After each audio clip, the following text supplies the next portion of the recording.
Everyone wants it. The perfect Hollywood smile with flawless teeth. But the reality is usually different. Not quite so white, not quite so straight, sometimes decaying or even damaged. This makes materials that can restore teeth all the more important. Sumita Mitra has devoted more than 30 years to this subject. I always had this insatiable desire that science should be useful for people. Filling or reconstructing teeth is a challenge because great forces are exerted on them day in and day out through chewing and biting. No wonder that tooth enamel is the hardest material in the body. Mitra's ambitious goal: she wants to replicate tooth enamel. Pioneering work for her employer, the company 3M, seen here at the Innovation Center in Minnesota. She and her team create a material that has now been the standard for 2 decades. The natural tooth is made up of 2 tissues, the underlying resilient dentin and the overlay of a very hard and strong enamel.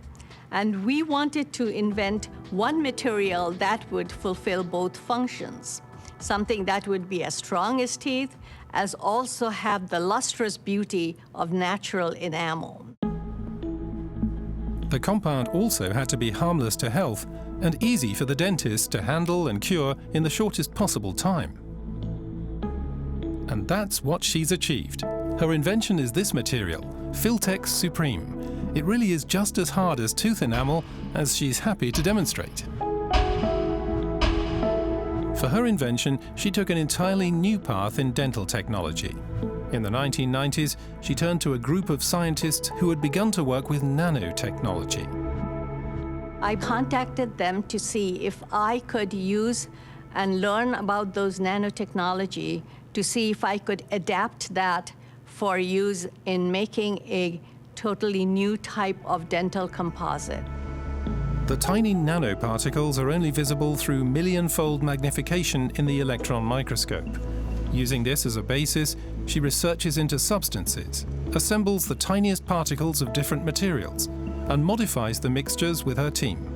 She tests them here on the chewing robot machine at the Minnesota Dental Research Center. Are they tough enough, or are they worn away too easily?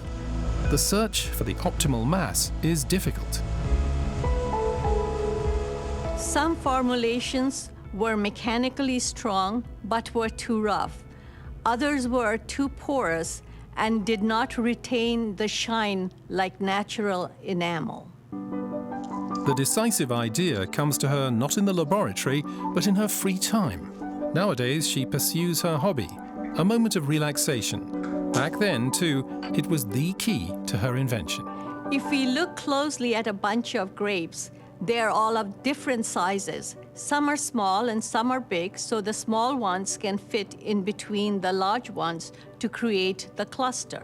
Also, the size of the clusters can vary greatly. Some of the bunches could have 5 grapes. Some of them could have 20 grapes, 100 grapes.